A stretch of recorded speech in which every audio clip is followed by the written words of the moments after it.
नमस्ते। आज हम दीपकम पुस्तक कक्षा 7 का प्रथम पाठ वंदे भारत मातरम इसको पढ़ेंगे, इसका अनुवाद कार्य करेंगे और इसका जो व्याकरण है उसको करेंगे। आइए इस पाठ को प्रारंभ करने से पहले जिस विषय में यह पाठ है वंदे मातरम, जितना यह इस पाठ्य पुस्तक में दिया गया है उसको एक बार गाकर और फिर हम इस पाठ को प्रारंभ करेंगे। वंदे मातरम, वंदे मातरम, सुजलां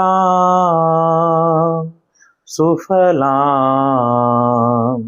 मलयज शीतलां शस्य श्यामलां मातरं वंदे मातरं। शुभ्रज्योत्स्ना पुलकितयामिनी फुल्लकुसुमित द्रुमदलशोभिनी सुहासिनी सुमधुरभाषिणी सुखदां वरदां मातरं वंदे मातरं वंदे मातरं।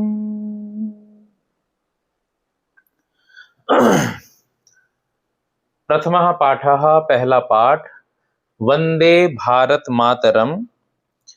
वंदे, वंदे का अर्थ होता है वंदना करना।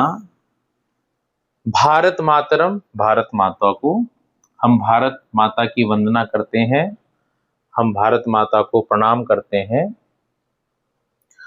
यहाँ पर दो बालक जो हैं वो अपनी माता के साथ में वार्तालाप कर रहे हैं, जिज्ञासु हैं, कुछ जानने की इच्छा है और वो कहते हैं कि हम अनेकों स्थलों पर वंदे मातरम गीत को सुनते हैं लेकिन हमें इसका अर्थ नहीं पता है।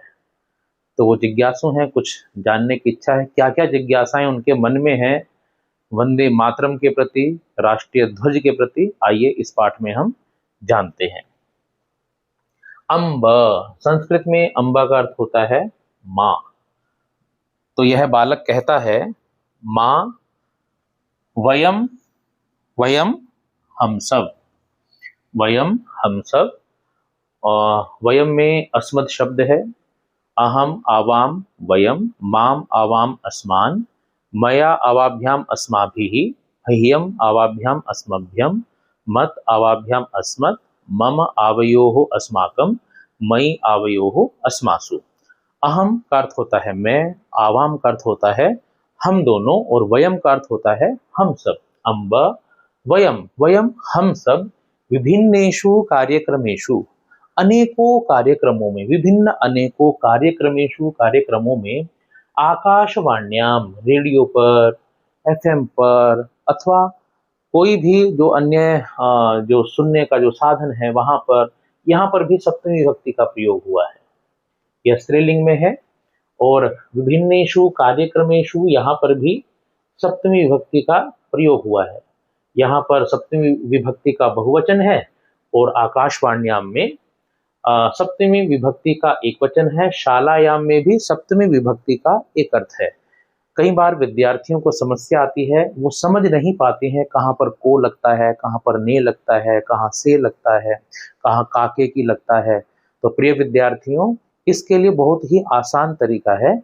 आपने हिंदी में कारक चिन्हों को पढ़ा होगा, आप उनका प्रयोग इन शब्द रूपों के साथ में अगर करने लगेंगे तो निश्चित रूप से आपको शब्दों का अर्थ समझ में आना शुरू हो जाएगा। जैसे हम एक कोई भी एक शब्द ले लेते हैं। मान लीजिए हम बालक शब्द, हम सबको याद होता है, उसको ले लेते हैं और उसके अर्थ को हम देखते हैं। जैसे हम कहते हैं बालकः, बालकौ, बालकाः, और हिंदी के कारक चिन्ह में हम कहते हैं कर्ता ने प्रथमा, अर्थात कर्ता में प्रथमा विभक्ति होती है और उसका जो कारक चिन्ह है वो ने होता है।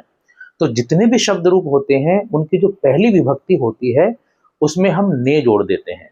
जैसे बालकः बालक ने, बालकौ दो बालकों ने, बालकाः सभी बालकों ने। द्वितीय विभक्ति कर्ता ने कर्म को, बालकम बालक को, बालकौ दो बालकों को, बालकान सभी बालकों को। तृतीय विभक्ति में क्या होगा, कर्ता ने प्रथमा, कर्म को द्वितीया और करण में करण से के द्वारा तृतीया। बालकेन बालक से या बालक के द्वारा, बालकाभ्याम दो बालकों से दो बालकों के द्वारा, और बालकैहि सभी बालकों से सभी बालकों के द्वारा। चतुर्थी संप्रदान के लिए, तो संप्रदान में चतुर्थी विभक्ति होती है। बालकाय बालक के लिए, बालकाभ्याम दो बालकों के लिए, बालकेभ्यः सभी बालकों के लिए। पंचमी अपादान से अलग, बालकात् बालक से अलग, बालकाभ्याम दो बालकों से अलग, बालकेभ्यः सभी बालकों से अलग। षष्ठी संबंध काके की रारेरी, बालकस्य बालक का, बालकयोः दो बालकों का, बालकानाम सभी बालकों का। अधिकरण में पर सप्तमी, अधिकरण में सप्तमी विभक्ति होती है। में या पर, बालके बालक में या बालक पर, बालकयोः दो बालकों में या दो बालकों पर, बालकेषु सभी बालकों में सभी बालकों पर। तो इसी प्रकार से जितने भी शब्द रूप होते हैं उन सब में ये जो कारक चिन्ह है उनका प्रयोग किया जाता है। जैसे कि मैंने आपको बताया कि विभिन्नेषु कार्यक्रमेषु में सप्तमी विभक्ति है। जब मैंने कहा कि सप्तमी विभक्ति है तो वहां पर हम में अर्थ लगाएंगे विभिन्न कार्यक्रमों में। आकाशवाण्याम सप्तमी विभक्ति है, आकाशवाणी में। शालायाम विद्यालयों में, पाठशालाओं में, जो जहाँ पर हम पढ़ते हैं वो महाविद्यालय भी हो सकता है, विश्वविद्यालय भी हो सकता है। तो जितने भी स्थान हैं उनको यहाँ पर शालायाम शब्द से संबोधित किया गया है। और शाला जो शब्द है यहाँ पर स्त्रीलिंग में है, जैसे लता लता याम है ना, बालिका बालिकायाम, ऐसे ही शालायाम आकाशवाण्याम। तो यहाँ पर ये सप्तमी विभक्ति में है, तो आकाशवाणी में या पाठशालाओं में वंदे मातरम इति गीतम, वंदे मातरम ये जो गीत है बहुत्र शृणुमः, बहुत बार इसको हम शृणुमः सुनते हैं। शृणुमः यहाँ पर इसलिए आया क्योंकि वयम वयम हम सब सुनते हैं, क्योंकि कर्ता जो है हमारा बहुवचन में है, क्रिया भी हमारी बहुवचन में है। यह उत्तम पुरुष बहुवचन है, शृणुमः उत्तम पुरुष बहुवचन है। किंतु हम सुनते तो हैं, किंतु अस्य अर्थम न जानीमः, लेकिन हम इसका अर्थ नहीं जानते हैं। मातः बालक पूछता है, माँ अस्य कः अर्थः, इसका अर्थ क्या है। अस्य इसका, कः क्या, अर्थः अर्थ है, इसका क्या अर्थ है। तो उसके बाद में ये जो बालिका है इसका प्रश्न होता है, इदम गीतम कः लिखितवान, इदम गीतम, इस गीतम, गीतम गीत को, कर्ता ने कर्म को, इस गीत को, कहा किसने, कर्ता ने, किसने, लिखितवान लिखा, इस गीत को किसने लिखा। इत्यपि मम जिज्ञासा अस्ति, इत्यपि यह भी, मम मेरी, षष्ठी विभक्ति का है। अहम आवाम वयम, माम आवाम अस्मान, मया अवाभ्यम अस्माभिः, मह्यम अवाभ्यम अस्मभ्यम, मत अवाभ्यम अस्मत्, मम, षष्ठी विभक्ति। तो जैसे काके की रारेरी, तो रारेरी अस्मद युष्मद में प्रयुक्त होता है। इदम गीतम कः लिखितवान, इस गीत को किसने लिखा। इत्यपि मम जिज्ञासा अस्ति, यह भी मेरी जिज्ञासा है, मेरी जानने की इच्छा है। इसमें यह जो शब्द आया है इत्यपि, यह बना है इति जमा अपि को मिलाकर, यहाँ पर यण संधि का प्रयोग हुआ है। ई के बाद में असमान स्वर आ गया है, इसलिए ई को य बन गया है। इदम गीतम कः लिखितवान, इस गीत को किसने लिखा, यह भी मेरी जिज्ञासा है। इसके बाद में जो माता है, माता बच्चों की जिज्ञासा को शांत करने का प्रयास करते हुए उनको कहती है, वत्सौ, वत्सौ बच्चों, दोनों बच्चे हैं, वत्सः वत्सौ दोनों बच्चों के लिए कहती हैं, बच्चों महान देशभक्तः, महान देशभक्त बंकिम चंद्र चट्टोपाध्यायः, बंकिम चंद्र चट्टोपाध्याय जी ने 1882 तमे वर्षे, 1882वें वर्ष में आनंद मठः, आनंद मठ इति नामकम, इस नाम के उपन्यासम लिखितवान, इस नाम के उपन्यास को लिखा था। उपन्यास का नाम क्या है? आनंद मठः। वंदे मातरम, वंदे मातरम इति गीतम, यह जो गीत है, तस्मिन एव, तस्मिन एव, उस ही उपन्यासे, उपन्यास में, उपन्यासे सप्तमी विभक्ति, उपन्यास में वर्तते, वर्तते का अर्थ होता है। वंदे मातरम, यह जो गीत है उसी उपन्यास में है।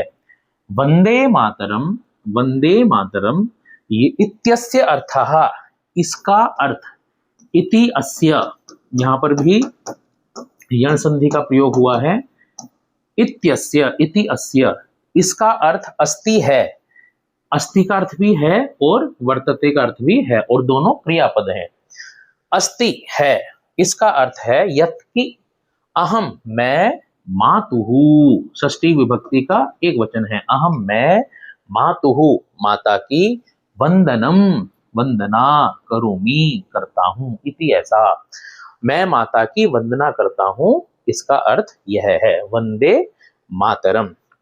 उसके बाद में बालिका पूछती है, मातः इदम गीतम कस्याम भाषायाम अस्ति? माँ, इदम गीतम, इदम यह, गीतम गीत, यह जो गीत है, कस्याम, कस्याम जो है प्रिय विद्यार्थियों किम शब्द रूप है, आपने पढ़ा होगा, कह कौ के, कम कौ कान के, इनकाभ्याम कई ही, कस्मै काभ्याम केभ्य, कस्मात् काभ्याम केभ्य, कस्य कयोः केशाम, कस्मिन कयोः केशु, यह पुल्लिंग में है। और यहाँ पर जो दिया हुआ है कस्याम, यह स्त्रीलिंग का रूप है। का के काहा, काम के काहा, कया काभ्याम काभिः, कस्यै काभ्याम काभ्यः, कस्याः काभ्याम काभ्यः, कस्याः कयोः कासाम, कस्याम कयोः कासु।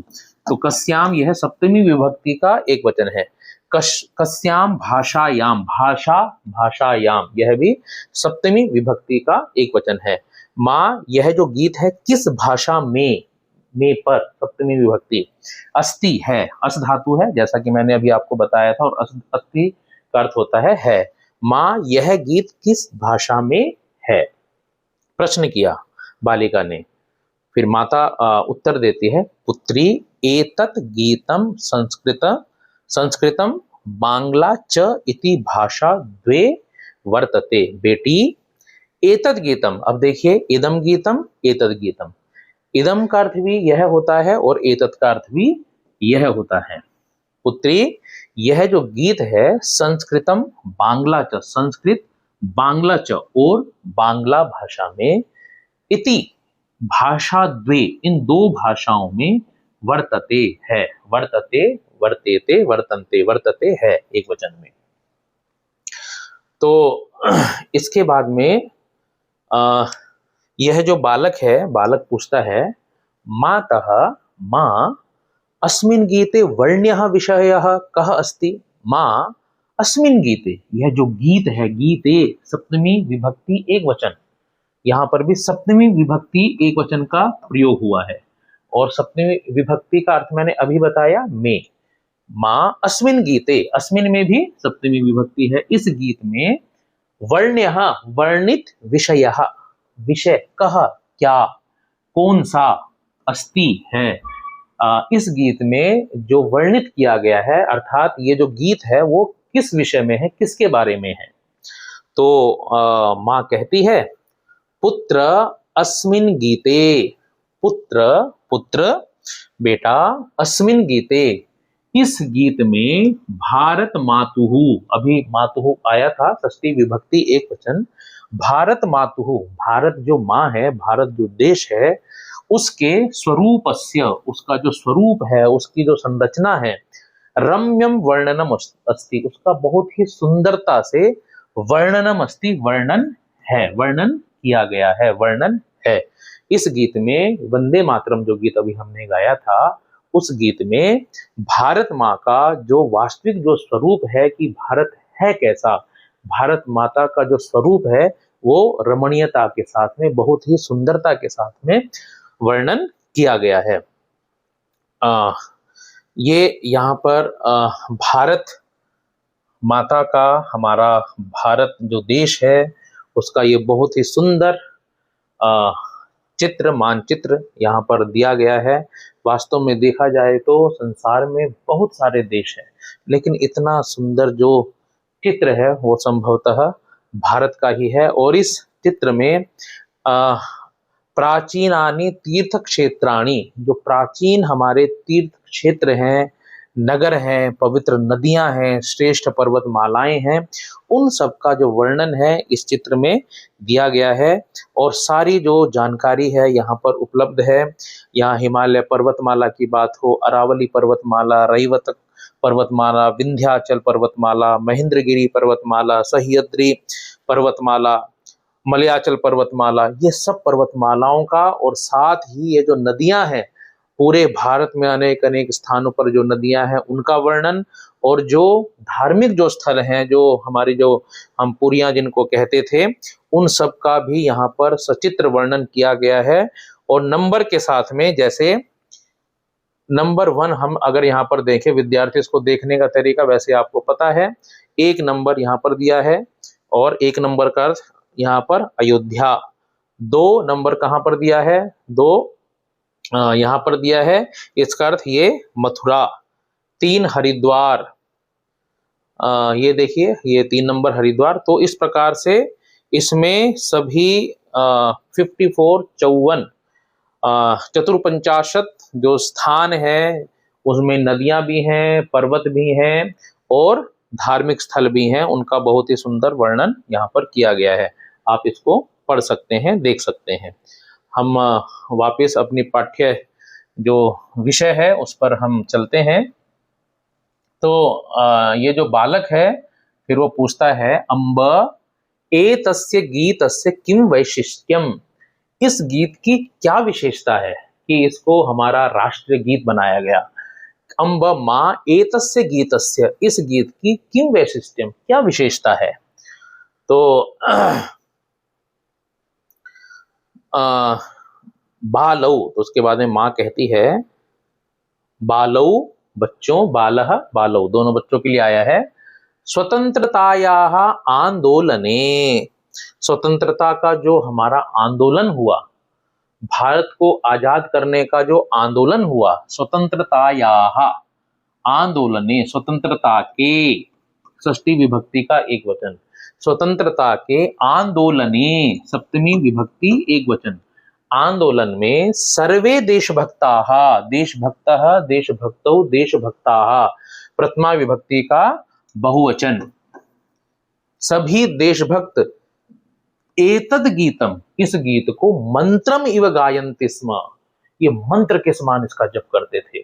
वंदे मातरम, ये उनकी रगों में ये दौड़ता था, उनके खून में ये मिला हुआ था और उनको ये आजादी की तरफ ले जाता था, इसलिए वो इसको बार बार बोलते थे, वंदे मातरम। बच्चों, स्वतंत्रतायाः आंदोलने, स्वतंत्रता के आंदोलन में सभी देशभक्त इस गीत को मंत्रम इव गायन्ति स्म, मंत्र के समान गाते थे। संप्रति अपि, संप्रति, संप्रति का अर्थ होता है अब, अपि भी, अब भी, इदम गीतम, यह गीत, श्रुत्वा सुनकर, त्वा प्रत्यय का प्रयोग हुआ है, दोनों में गीत्वा और श्रुत्वा दोनों में त्वा प्रत्यय का अर्थ, त्वा प्रत्यय का प्रयोग हुआ है। संप्रति, अब भी, इदम गीतम श्रुत्वा, इस गीत को सुनकर, च वयम सर्वे, हम इस गीत को सुनकर, गीत्वा च और गाकर, वयम सर्वे हम सब, भारतीयाः हम सब भारतीय, प्रेरिताः भवामः आज भी प्रेरित होते हैं। केवल स्वतंत्रता के समय ही नहीं, तब तो इसने देशभक्तों में एक जज्बा भरा ही, लेकिन हम अगर आज की बात करें, संप्रति अपि, आज भी, इदम गीतम श्रुत्वा गीत्वा च, इस गीत को सुनकर और गाकर, वयम सर्वे भारतीयाः हम सभी भारतीय प्रेरित होते हैं अपने राष्ट्र के प्रति समर्पण भाव के लिए। साधु, इसके बाद में यहां पर माता वंदे मातरम इति गीतस्य अर्थः इतिहासः कियान् महान् अस्ति खलु, हैं। तो ये जो बालिका है वो कहती है, माँ वंदे मातरम इति गीतस्य, इस गीत का जो अर्थ है, इतिहासः च, और इसकी जो हिस्ट्री है, इसका जो इतिहास है, कियान महान, कितना, कियान कितना, महान खलु, कितना महान है, महान अस्ति, महान है खलु, खलु निश्चित रूप से माँ, इस गीत का जो अर्थ है और जो इतिहास है वो बहुत ही महान है। अम्ब माँ, अब ये बालक प्रश्न करता है, अम्ब माँ, आवाम, अहम, आवाम, आवाम हम दोनों, हम दोनों, अस्माकम, षष्ठी विभक्ति का एक वचन है, अस्माकम, षष्ठी विभक्ति, मम आवयोः अस्माकम, बहुवचन है, मम आवयोः अस्माकम, किसका बहुवचन है, अस्मद शब्द षष्ठी विभक्ति का बहुवचन है। और षष्ठी विभक्ति का अर्थ हमने बताया था, काके की रारेरी, माँ, आवाम, अस्माकम, हम दोनों, हमारे, राष्ट्रध्वजस्य, राष्ट्रध्वजस्य, ध्वजस्य विषये, राष्ट्र जो ध्वज है, हमारा जो झंडा है, राष्ट्रीय जो झंडा है, राष्ट्रध्वजस्य विषये, राष्ट्रध्वज के विषय में, अपि भी, किंचित कुछ, ज्ञातुम, ज्ञातुमुन, तुमुन प्रत्यय का प्रयोग हुआ है, ज्ञा धातु है, ज्ञा धातु और तुमुन प्रत्यय, जैसे त्वा प्रत्यय अभी आया था, त्वा का अर्थ होता है कर या करके, जैसे पठित्वा पढ़कर, गीतवा गाकर, श्रुत्वा सुनकर, वैसे ही तुमुन प्रत्यय का जो अर्थ होता है, एक तो होता है के लिए, जैसे पठितुम, पढ़ने के लिए, ज्ञातुम, जानने के लिए, चलितुम, चलने के लिए, और दूसरा होता है इच्छा अर्थ में, जैसे ज्ञातुम इच्छावह, हम जानना चाहते हैं। तो इच्छा और के लिए अर्थ में तुमुन प्रत्यय का प्रयोग होता है। माँ, हम दोनों, अस्माकम राष्ट्रध्वजस्य विषये, हमारे राष्ट्रध्वज के विषय में भी, किंचित, किंचित कुछ, ज्ञातुम इच्छावह, जानना चाहते हैं, आवाम है इसलिए इच्छावह, यह उत्तम पुरुष का द्विवचन है, इच्छति, इच्छतः, इच्छन्ति, इच्छसि, इच्छतः, इच्छथ, इच्छामि, इच्छावह, इच्छामः, तो इच्छावह। तो हम कर रहे थे, साधु अधुना, अधुना वयम भारत मातुः त्रिवर्ण ध्वजस्य च विषये जानीमः। ठीक है, अधुना, अधुना अब, वयम हम सब, भारत मातुः, भारत माता के, भारत माता के, त्रिवर्ण, त्रिवर्ण ध्वजस्य, जो तीन वर्णों का जो ध्वज है, जो झंडा है, विषय जानीमः, उसके विषय में जानेंगे। बहुत अच्छा, अब हम भारत माता के तीन जो रंग हैं, त्रिवर्ण ध्वजस्य, तीन रंगों का जो हमारा झंडा है, उसके विषय में जानीमः, जानेंगे। एषा अस्माकं वत्सला भारत माता,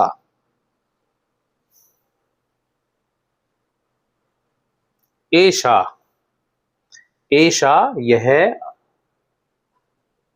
वत्सला भारत माता, वत्सला भारत माता है। प्रिय विद्यार्थियों, हम इस पाठ में जब पूरा पढ़ लेंगे तो उसके प्रश्न उत्तर भी करेंगे, लेकिन कई बार क्या होता है कि जब हम पाठ को पढ़ते हैं तो इसके जो शब्दार्थ होते हैं उनको हम कई बार नहीं पढ़ पाते हैं। मुझे ऐसा लगता है कि जब हम पाठ को शुरू करें तो इन शब्द और जो यहाँ पर जो अर्थ दिए हैं उनको भी हमें एक बार पढ़ लेना चाहिए। वंदे हम पढ़ चुके हैं, प्रणाम करता हूँ, करती हूँ, प्रणामम करोमि, आलिंग्य, आलिंगनम कृत्वा, आलिंगन करके, बहुत्र, बहुत सारे स्थानेषु, अनेक स्थानों पर, शृणुमः, श्रवण करते हैं, हम सुनते हैं, जिज्ञासा, जानने की इच्छा, ज्ञातुम इच्छा, उपन्यासम, बृहद कथा रूपम, उपन्यास को जिसमें एक ही विषय को लेकर पूरी बात को कहा जाता है, रम्यम, सुंदरम, रमणीय, आंदोलने, क्रांति, आंदोलन में, क्रांतौ, वत्सला, स्नेहयुक्ता, स्नेहमयी, महात्म्यम, महत्व, महिमा, मुकुट रूपेण, किरीट रूपेण, मुकुट, मुकुट के रूप में, पर्वतराजः, पर्वतों का राजा, पर्वतानां राजा।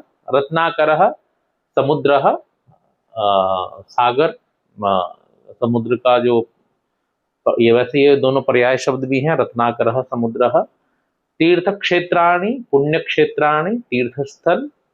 धूलिम, क्षिति क्षितिकणम, धूल को। ललाटे, भाले, माथे पर। विराजमानाः, शोभायमानः, सुशोभित होता हुआ। सूचकः, बोधक, सूचित करने वाला।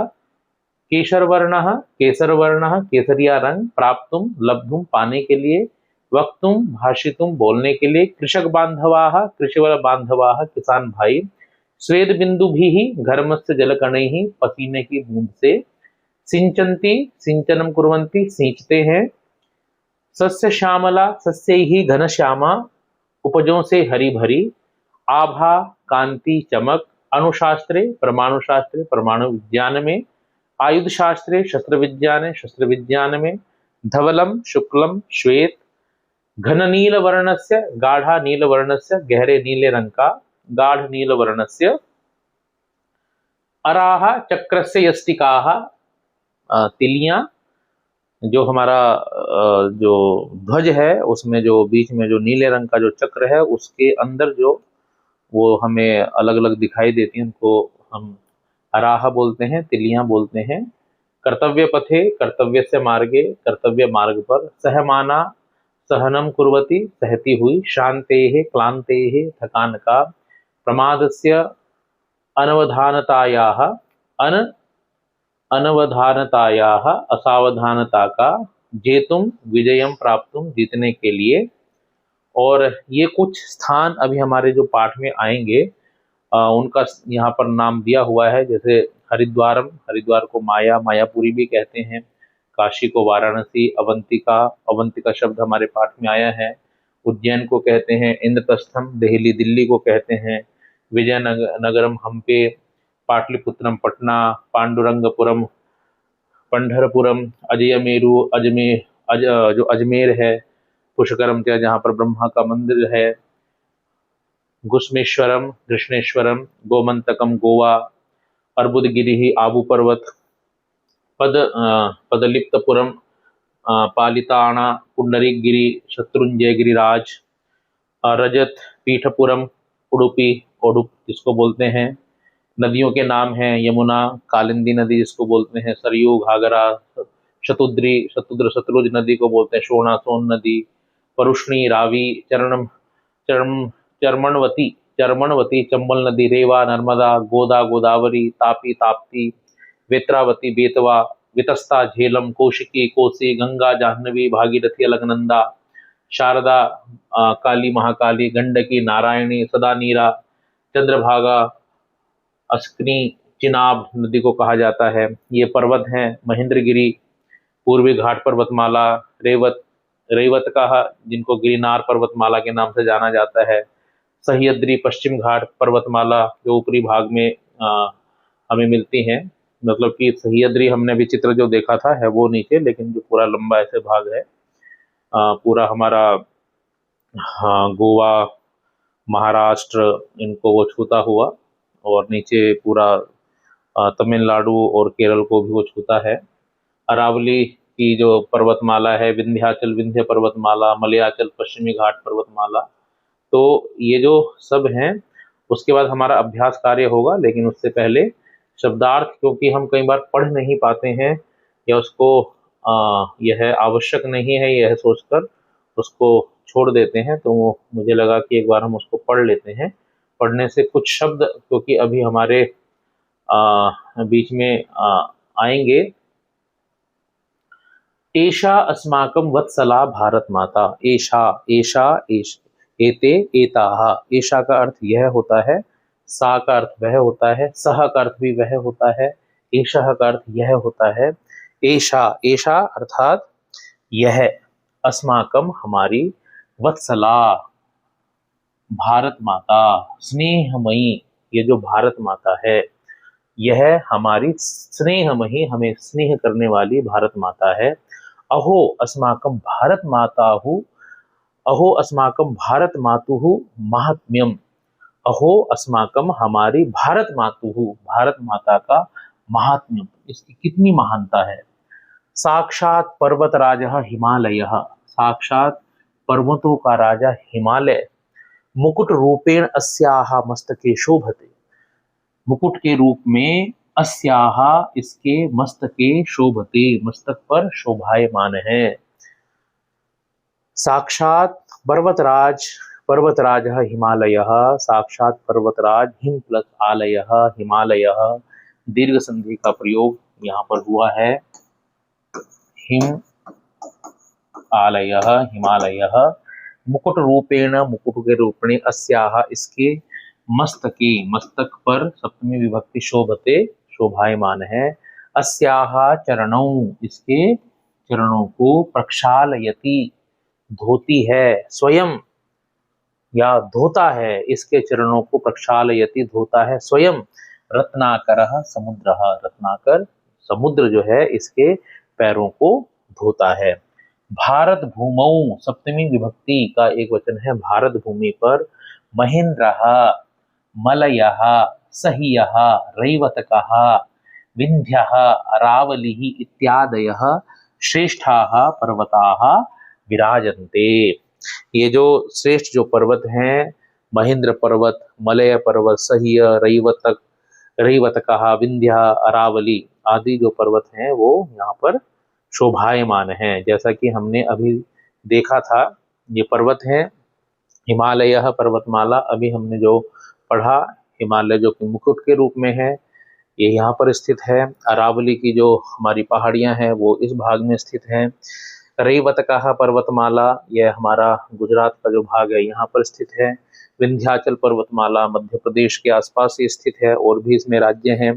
महेंद्रगिरी पर्वतमाला उड़ीसा इत्यादि जो आंध्र प्रदेश है वहाँ पर स्थित है। सह्याद्री पर्वतमाला जो कि अभी मैं आपको बता रहा था कि यह है, यहाँ से प्रारंभ होता है और ये अनेक प्रांतों को स्पर्श करता हुआ पूरा एक अपना जो स्वरूप है यहाँ पर वो दिखलाता है। मलयांचल पर्वतमाला, ये मलय पर्वत जिसमें कि हमारा केरल, तमिलनाडु भी स्थित है, और जो कन्याकुमारी की जो पर्वतमालाएं हैं वो भी मलय पर्वत के अंतर्गत ही आती हैं। इस प्रकार से ये पर्वतमालाएं भारत भूमि पर विराजमान है। विराजन्ते, अत्रैव, यहीं पर, गंगा, गंगा नदी, यमुना नदी, सरस्वती, सिंधु, ब्रह्मपुत्र, गंडकी, महानदी, नर्मदा, गोदावरी, कृष्णा, कावेरी, ये सब नदियों के नाम हैं। इत्यादयाः, इत्यादि, इत्यादयाः, इति आदयः, आदि पवित्राः नद्यः, पवित्र नदियां, प्रवहन्ति, बहती हैं। प्रवहन्ति का अर्थ होता है बहना, बहती हैं। नद्यः अपि अस्माकं मातरः इव, नद्यः, नदी, नद्यौ, नद्यः। प्रिय विद्यार्थियों, यह जो है प्रथमा विभक्ति का बहुवचन है, और इसका जो प्रश्न निर्माण है वो कहा बनता है। कई बार विद्यार्थी इसका प्रश्न निर्माण कहा कर देते हैं, जो कि गलत है। कहा ठीक है। नदी, नद्यौ, नद्यः। नद्यः अपि, ये जो नदियां भी, अपि मतलब भी, अस्माकम, मम आवयोः अस्माकम, षष्ठी विभक्ति का बहुवचन है, हमारी, माता, मातरौ, मातरः, माता की तरह इव ही हैं। मातरः प्रथमा विभक्ति का बहुवचन है, तो इसका भी प्रश्न निर्माण काह ही बनता है। माता, मातरौ, मातरः, यह प्रथमा विभक्ति का बहुवचन है। नदियां भी हमारी माताओं की तरह ही हैं।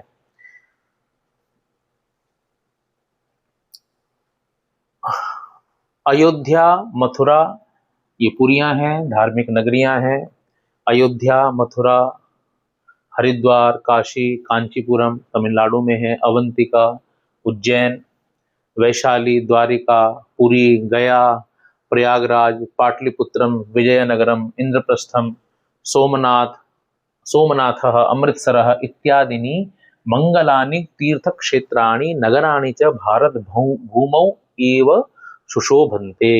अयोध्या, मथुरा, हरिद्वार, काशी, कांची, उज्जैन, वैशाली, द्वारिका, पुरी, गया, प्रयाग, पाटलिपुत्र, विजयनगर, इंद्रप्रस्थ, सोमनाथ और अमृतसर इत्यादि जो मंगल तीर्थ क्षेत्र हैं, कल्याणकारी जो तीर्थ क्षेत्र हैं, तीर्थ क्षेत्राणि कानी प्रथमा विभक्ति का बहुवचन है। नगराणि, नगरम, नगरे, नगराणि, यह भी प्रथमा विभक्ति का बहुवचन है, कानी। जब भारत भूमौ, भारत भूमि पर सप्तमी विभक्ति का एक वचन है, एव सुशोभन्ते, भारत भूमि पर ही सुशोभित होते हैं। एतेषाम, एतस्य एतयोः, एतेषाम षष्ठी विभक्ति का बहुवचन है, एतत् शब्द है। एतेषाम तीर्थ क्षेत्राणाम, तीर्थ क्षेत्रों की, काके की षष्ठी विभक्ति का यह भी बहुवचन है। तीर्थ क्षेत्राणाम, तीर्थ क्षेत्रों की, धूलिम, इसकी जो धूली है, इसकी जो धूल है, ललाटे, अभी हमने शब्दार्थ में पढ़ा था, ललाटे, ललाट पर, माथे पर, सप्तमी विभक्ति का एक वचन है, माथे पर। स्थापयितुम, लगाने के लिए, विविधेभ्यः प्रदेशेभ्यः, इन तीर्थ क्षेत्रों की धूलि को अपने ललाट पर लगाने के लिए, स्थापयितुम, स्थापित करने के लिए अर्थात लगाने के लिए, विविधेभ्यः, अनेकों, प्रदेशेभ्यः, प्रदेशों से, असंख्य जनाः, असंख्य जो लोग हैं, आगच्छन्ति, जनाः, जनौ, जनाः प्रथमा विभक्ति का बहुवचन है और इसका प्रश्न निर्माण के बनता है, कह कहो के। इन तीर्थ क्षेत्रों की धूलि को अपने ललाट पर लगाने के लिए अनेक प्रदेशों से असंख्य जो लोग हैं, आगच्छन्ति, यहाँ आते हैं, आगच्छति, आगच्छतः, आगच्छन्ति। भारत मातुः हस्ते है, भारत मातुः हस्ते, भारत माँ के षष्ठी विभक्ति का एक वचन है, भारत माँ के हस्ते, हाथ में, सप्तमी विभक्ति का एक वचन है।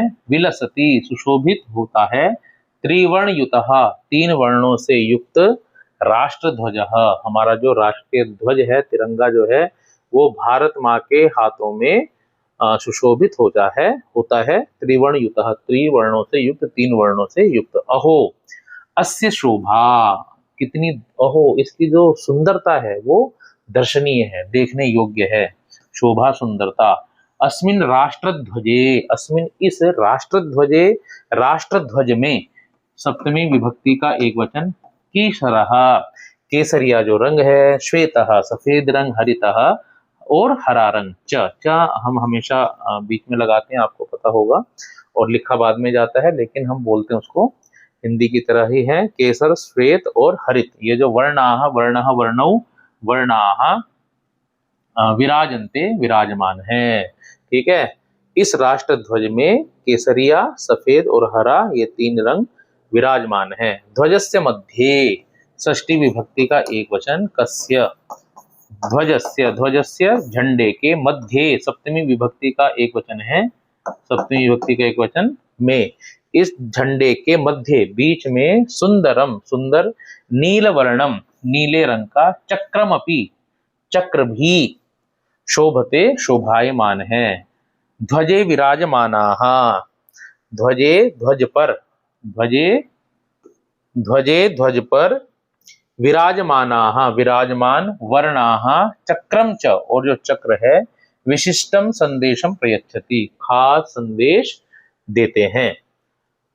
ध्वजस्य मध्य, ध्वज के बीच में जो सुंदर नीले रंग का जो चक्र है वो शोभायमान है। ध्वज में विराजमान, विराजमान मतलब स्थित, वर्णाः, वर्णाः रंग, चक्रम च, और जो चक्र है, विशिष्टम संदेशम प्रयच्छन्ति, कुछ खास संदेश देते हैं। क्या संदेश देते हैं, आगे देखते हैं। त्रिवर्ण ध्वजस्य ऊर्ध्व भागे, त्रिवर्ण ध्वजस्य, ये हमारा तिरंगा है, तो त्रिवर्ण ध्वजस्य, ये तीन रंगों का जो ध्वजस्य ऊर्ध्व भागे, ऊर्ध्व भागे यह जो भाग है, ऊर्ध्व भागे, विराजते, विराजमान है, केसर वर्णः, ये जो रंग है ये केसर रंग है।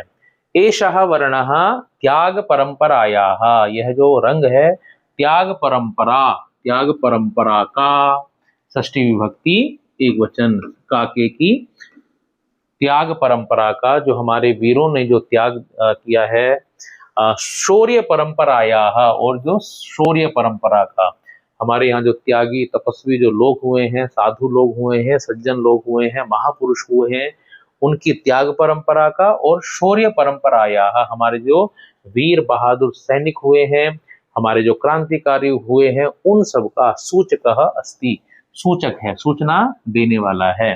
ये भारत मातु, ये यह यौ, ये यत शब्द है, यत जिसका अर्थ होता है जो, और यहाँ पर है जिन्होंने, यह यौ ये जिन्होंने, भारत मातु, भारत माता की, षष्ठी विभक्ति का एक वचन है, आजीवनम, आजीवन, जीवन भर, सेवाम कृतवंतः, जीवन भर सेवा की, कृतवान कृतवंतो कृतवंतः, कृ धातु है, देशस्य, देशस्य स्वतंत्रताम प्राप्तुम, देश की स्वतंत्रता को प्राप्तुम, प्राप्त कराने में, सहर्षम, सहर्षम, खुशी के साथ, जबरदस्ती नहीं, खुशी के साथ में, स्वप्राणान, अपने प्राणों को, अर्पितवंतः, अपने प्राणों को अर्पित कर दिया। तो अर्थ हुआ कि तीन रंगों का जो ध्वज है उसके ऊपर वाले भाग में विराजमान है केसर वर्ण। यह जो वर्ण है वो त्याग परंपरा और शौर्य परंपरा का सूचक है। जो जिन्होंने भारत माता की आजीवन सेवा की, देश की स्वतंत्रता को प्राप्त कराने में सहर्ष अपने प्राणों को अर्पित कर दिया, दे दिया, तेषाम वीराणाम, तस्य तयोः तेषाम, वीरस्य वीरयोः वीराणाम, उन वीरों की, षष्ठी विभक्ति बहुवचन, बलिदानम सूचयति, यह जो रंग है उन वीरों के बलिदान को सूचयति, सूचित करता है। एषः वर्णः, एषः यह वर्णः रंग, जयतु सैनिकः, हम इन सैनिकों की जय बोलते हैं।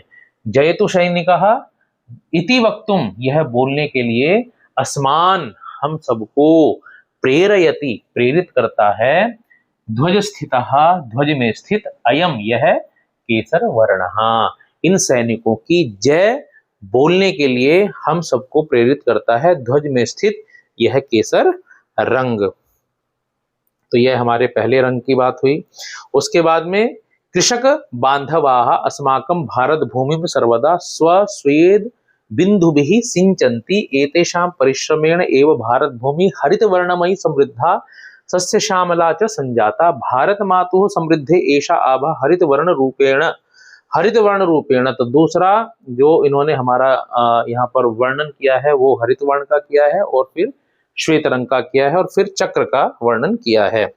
तो अर्थ हम देखते हैं, कृषक बांधवाः, हमारे जो कृषक बांधवाः, बंधु हैं, भाई हैं, किसान जो हमारे भाई हैं, बांधवाः, ये प्रथमा विभक्ति का बहुवचन है, और प्रश्न निर्माण इसका बनेगा के, अस्माकम, हमारी, भारत भूमि, हमारी भारत भूमि को, द्वितीय विभक्ति है, सर्वदा, हमेशा, स्व, अपनी, स्वेद, स्वेद बिंदुभिः, स्वेद कहते हैं पसीने की, बिंदुभिः तृतीय विभक्ति का बहुवचन है, अपनी पसीने की बूंदों से, सिंचन्ति, सींचते हैं, एतेषाम परिश्रमेणैव, एतेषाम, इन्हीं के परिश्रम से ही, भारत भूमि हरित वर्णमयी, हरे रंग वाली, समृद्धा, जो कि समृद्धि का सूचक है, सस्य श्यामला, धान से युक्त, श्यामल वर्ण वाली, संजाता हो जाती है। कृषक जो बंधु हैं, हमारे जो भाई हैं, उन्होंने भारत भूमि को हमेशा अपने पसीने की बूंदों से सींचा है, और उन्हीं के परिश्रम से ये जो भारत भूमि है वो पूरी हरियाली से समृद्ध, सस्य श्यामल वर्ण वाली हो जाती है। पूरी जो धरा है वो बिल्कुल हरी भरी हो जाती है।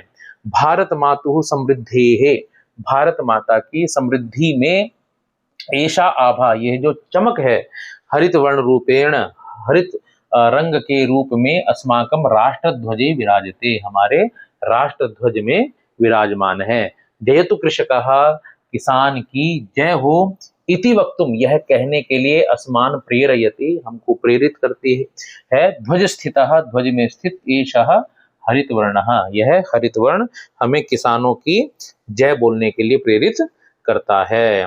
देखिए कितना सुंदर चित्र यहाँ पर यह दिया गया है इस पाठ्य पुस्तक में।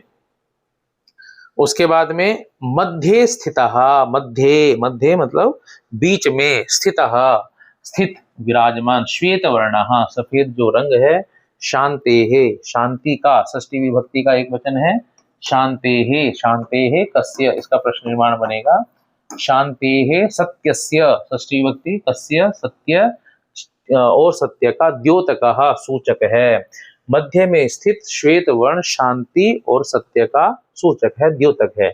अणुशास्त्रे परमाणु शास्त्र में, संगणक शास्त्रे कंप्यूटर में, संगणक शास्त्र में, चिकित्सा शास्त्र में, अंतरिक्ष शास्त्र में, आयुध शास्त्रे अस्त्र शस्त्र शास्त्र में, इत्यादिषु इत्यादि विज्ञानस्य विज्ञान के विभिन्नेषु क्षेत्रेषु विभिन्न क्षेत्रों में, भारतीय वैज्ञानिकों के द्वारा, तृतीय विभक्ति का बहुवचन है, महद यशः प्राप्तम अस्ति, महान यश को उन्होंने प्राप्त किया है। ये सभी जो हैं, जो विषय यहाँ पर दिए हैं, चाहे वो परमाणु शास्त्र की बात हो, संगणक शास्त्र की बात हो, संगणक कंप्यूटर मैंने जैसे बताया, चिकित्सा शास्त्र, अंतरिक्ष शास्त्र, आयुध शास्त्र है ना, आयुध में जो भी हम जैसे हम कहें कि अस्त्र शस्त्रों का निर्माण करते हैं, विज्ञान के जो विभिन्न जो क्षेत्र हैं उसमें भारतीय वैज्ञानिकों के द्वारा, तृतीय विभक्ति बहुवचन के द्वारा महान यश प्राप्त किया गया है, उन्होंने महान यश को प्राप्त किया है। वैज्ञानिक का नाम षष्ठी विभक्ति का बहुवचन है, वैज्ञानिकों के तद्धवलम, वैज्ञानिकों का वह धवलम यशः, वह जो धवल जो यश है, जो चमकता हुआ सफेद जो यश है, उनका जो नाम है धवल रूपेण, उस धवल वर्ण रंग के रूप में राष्ट्रध्वजस्य मध्य, राष्ट्रध्वज के बीच में विलसति, शोभायमान होता है, चमक रहा है। भारतीय विज्ञानम, भारतीय जो विज्ञान है, शांतिम प्रगतिम सुरक्षाम च परिपोषयति, भारतीय जो विज्ञान है वो शांति प्रगति और सुरक्षा का पोषक है। जयतु वैज्ञानिकाः, वैज्ञानिकों की जय हो, इति वक्तुम, यह वक्तुम कहने के लिए, अस्मान हमको, प्रेरयति प्रेरित करती है, ध्वज मध्यस्थः, ध्वज के मध्य में स्थित, अयम धवल वर्णः, यह धवल वर्ण अर्थात सफेद रंग हमें प्रेरित करता है वैज्ञानिकों की जय बोलने के लिए। ध्वजे विराजमानस्य, ध्वज में विराजमान, घन नील वर्णस्य, गहरा जो नीले रंग का, चक्रस्य नाम, इस चक्र का नाम है धर्म चक्रम, धर्म चक्र इस चक्र का नाम है। ये क्या है? धर्म चक्रम। अस्मिन चक्रे, इस चक्र में, चतुर्विंशति अराह संति, ये जो इनको बोलते हैं अरे, अरे मतलब ये जो तिल्लियां हैं ये कितनी है? 24 है। एतत् चक्रम चलनीयम कर्तव्य पथे वही, हमें हमेशा कर्तव्य पथ पर चलने की प्रेरणा देता है। न विरमा, न विरमा नहीं रुकना है, सततम चल, हमेशा निरंतर, सततम निरंतर चला, चलते रहो। इति भावम बोधयति, ये जो चतुर्विंशति इसमें अरा हैं, 24 जो इसमें अरे हैं, वो 24 घंटे हमें कुछ न कुछ करने के लिए प्रेरित करते हैं। अहर्निशम सेवा महे, हमेशा सेवा करने के लिए, कार्य करने के लिए, परिश्रम के लिए हमें प्रेरित करते हैं। इति भावम बोधयति, इस भाव को का बोध कराते हैं। सूर्य विरामम विना, जिस प्रकार से सूर्य, जो सूर्य है, विरामम बिना, बिना रुके, बिना आराम लिए, नित्यम संचरति, नित्य संचरण करता है पूर्व दिशा से और अस्ताचल तक वो चलता है। नदी कष्टानी, नदियां जो है कष्टों को सहमाना, सहन करती हुई, अपि भी ध्येयम प्रति, उसका जो ध्येय है समुद्र की तरफ जाना, ध्येयम प्रति, ध्येय की तरफ जाना, नित्यम प्रवहति, अपने ध्येय की तरफ वो नित्य प्रवहति, बहती है। इदम चक्रम, यह जो चक्र है, जीवने, जीवन में, शांतेः, जो थकान है, आलस्यस्य, आलस्य जो है, प्रमादस्य च, और जो प्रमाद है, स्थानम न भवतु, कि हमारे जीवन में थकान, आलस्य और प्रमाद का स्थान न हो। इति संदेशम प्रयच्छति, यह जो संदेश है वो देती है, देता है। इदम चक्रम, यह जो चक्र है, जीवन में शांतेः, थकान ना हो, आलस्य हम ना करें, प्रमाद हम ना करें, हमारे जीवन में इनका कोई स्थान नहीं है। यह चक्र हमें इसका संदेश देता है। वयम सर्वेपि, वयम वयम हम सर्वेपि सभी, धन्याः धन्य है, यत्कि अस्याम पवित्र भूम्याम, इस पवित्र भूमि में जन्म प्राप्तवन्तः, हमने जन्म प्राप्त किया है। वयम पवित्रतायाः भारत मातुः नित्यम वंदनम कुर्मः, हम पवित्रता के साथ भारत मातुः, भारत माता की नित्यम नित्य वंदनम कुर्मः, वंदना करें, करते हैं। अस्याः गौरव वर्धनार्थम, गौरव को, वैभव को बढ़ाने के लिए प्रयत्नम कुर्मः, हमें प्रयत्न करना चाहिए, क्योंकि ये हमारी मातृभूमि है। आगच्छन्तु, आओ, मिलित्वा, मिलकर, सर्वे गायामः, मिलकर हम सभी गाएं। क्या गाएं? वयं बालका भारत भक्ता, वयं बालका भारत भक्ताः, वयं बालिका भारत भक्ताः, वयं बालिका भारत भक्ता, वयं हि सर्वे भारत भक्ताः, वयं हि सर्वे भारत भक्ताः, पृथ्वीं स्वर्गं जेतुं शक्ताः, पृथ्वीं स्वर्गं जेतुं शक्ताः, वयं बालका भारत भक्ताः, वयं बालका भारत भक्ताः, वयं हम सब, बालका हम सब जो बच्चे हैं, भारत भक्ताः भारत माता के भक्त हैं। वयम बालिका भारत भक्ता, और जो हम सब बालिकाएं हैं वो भारत की, भारत माता की भक्त हैं। वयम ही सर्वे भारत भक्ता, और हम सब जो मनुष्य हैं इस भारत भूमि के, वो सब भारत माँ के भक्त हैं। पृथ्वीम स्वर्गम जेतुम शक्ताः, हम इस पृथ्वी ही नहीं बल्कि स्वर्ग को भी जीतने में समर्थ हैं।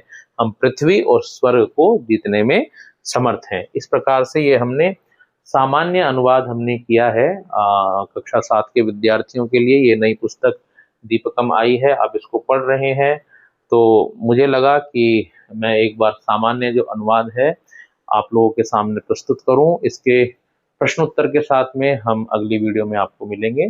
तब तक के लिए आपको सादर नमस्ते।